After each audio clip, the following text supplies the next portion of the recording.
You told yourself you'd just check the time, and somehow half an hour evaporated while your thumb kept scrolling. This is about why you can't stop, and how dopamine and clever behavior design are quietly retraining your brain. If that sentence made your stomach drop a little, good, because it's not just your screen time number. It's the feeling right after. That slight fog, the mental static. The way an article feels too long. Even if it's short, the way you open 3 apps before your brain has caught up to the first one. You used to be able to sit through a movie. Now you pause it to check notifications during the quiet scenes. You used to read before bed. Now you wake up at 2 a.m. with your phone on your chest and a dull ache behind your eyes. And then there's the shame spiral. If I really cared about my goals, I'd just stop, right?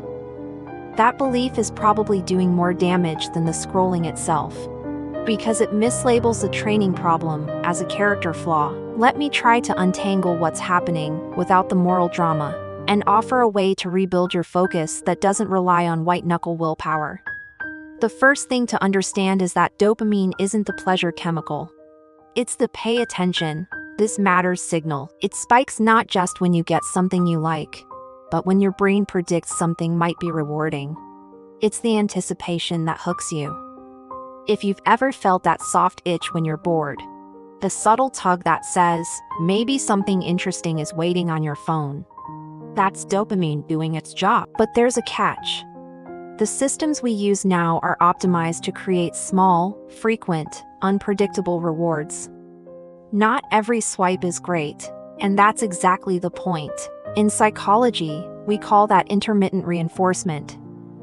The same schedule that keeps people glued to slot machines keeps you glued to the infinite scroll. Variable wins teach your nervous system, at a gut level, that one more might pay off.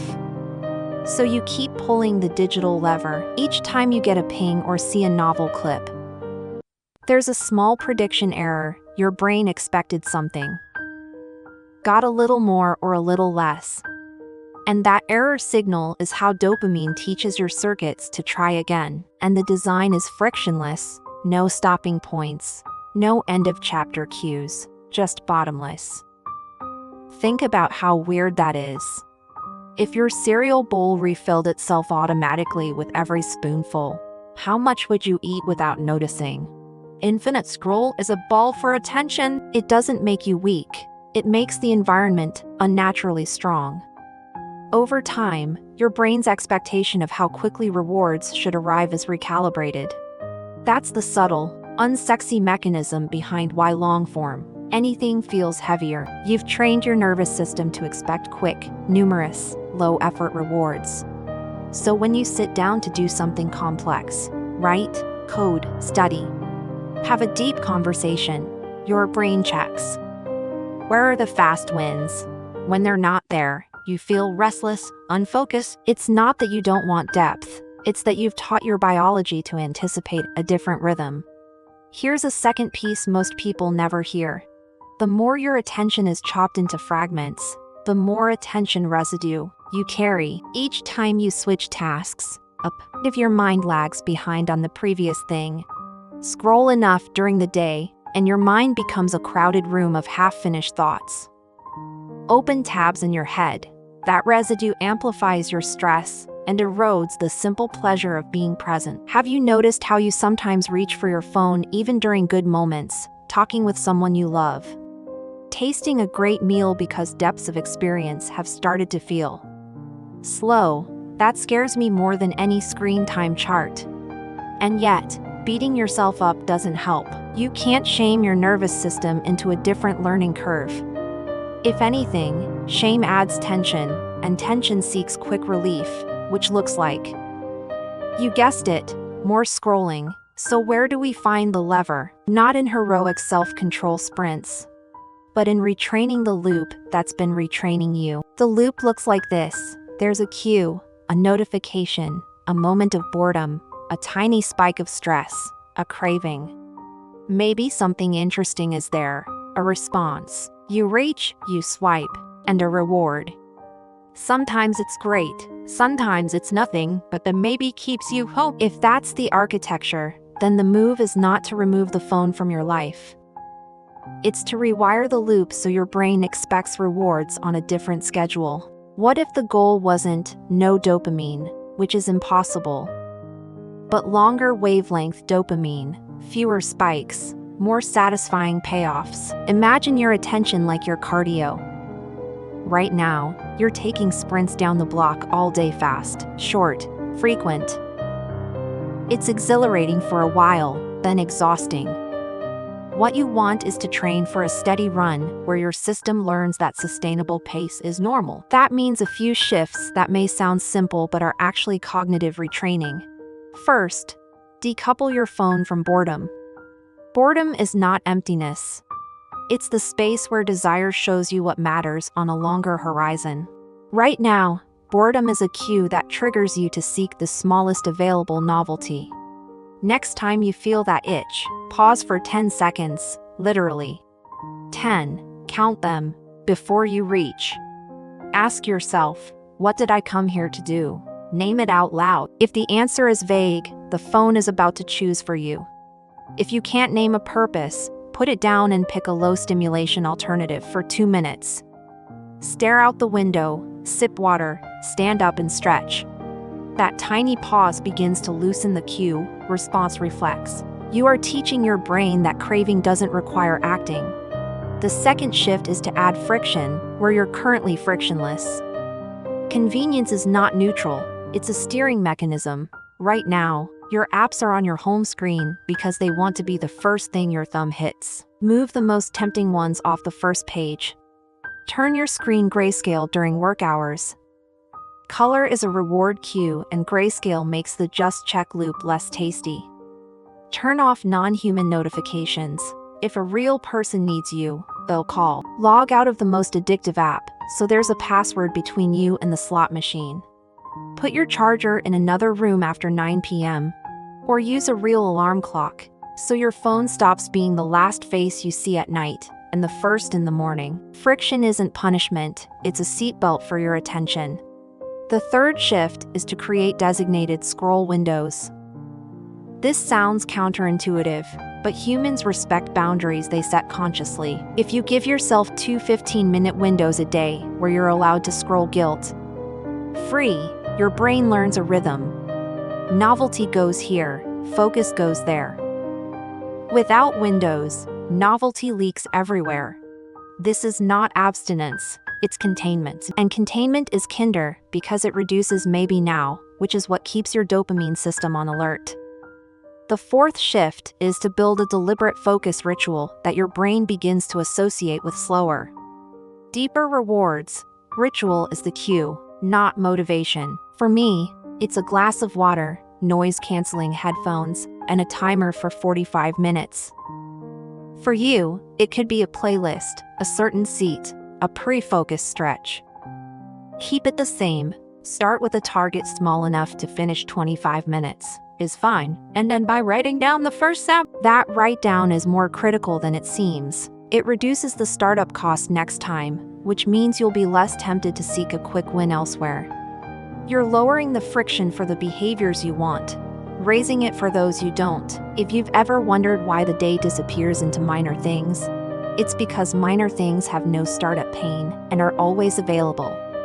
Deep things need a lowered barrier to entry. Another crucial piece many people skip: replace the high-spike micro breaks with low-spike micro breaks. You too need breaks, you don't need the roller coaster. Instead of 3-minute TikTok dips between tasks, try different micro rewards. Stand up. Step outside for a minute of sunlight. Make tea. Listen to one instrumental track. Do 10 slow breaths. And notice your exhale. Your nervous system still gets a state change, but without the jackpot effect. Over days and weeks, this teaches your brain that recuperation can be steady, not spiky. And don't underestimate the power of environment signals. If your bed is where you scroll, your brain will associate that posture and that space with time to expect quick novelty, which is a terrible way to fall asleep. Make your bed a no-phone zone. Put a book there, an old-fashioned magazine. Even if you read one page and fall asleep, your brain gets the memo. The pattern here is slow. Here's a question to sit with. When did waiting become intolerable? The line at the coffee shop, the elevator ride, the red light. When did those micro moments of nothing become enemies? Our ancestors stared at the horizon, we stare at rectangles, and then we wonder why our mind feels squeezed. Can you give yourself one wait? Per Dalton, why, where you deliberately do nothing with your hands? It sounds silly, it's actually a rebellion. That willingness to feel a quiet moment without reaching is how you restore your baseline. There is also a deeper identity piece that's worth naming.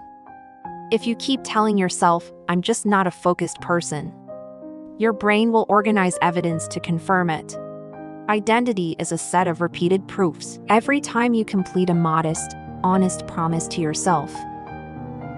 No phone for the first 30 minutes after waking. A single 25-minute focus block before email. You present your mind with proof of a different story. I can build conditions where I thrive. Will you still slip? The mark of progress isn't never slipping. It's slipping with awareness and returning faster. Try capturing slips like a scientist, not a judge. I scrolled for 40 minutes after lunch. What was the cue? What friction could I add? What alternative break could substitute? When you study your habits, you stop being their victim. And let me offer a second reversal that may feel like a relief. You don't need to make your phone the enemy. The same design that hijacks you can be enlisted to help you. If you love video, watch longer videos that teach or calm you. If you read on your phone, make the home screen a library app or a long-form read. Use app timers not as prison bars, but as nudges that respect your attention. Put a note on your lock screen with a simple question: what do I want this to do to my mind? That tiny pattern interrupt can save an hour. Your future self is not an abstraction.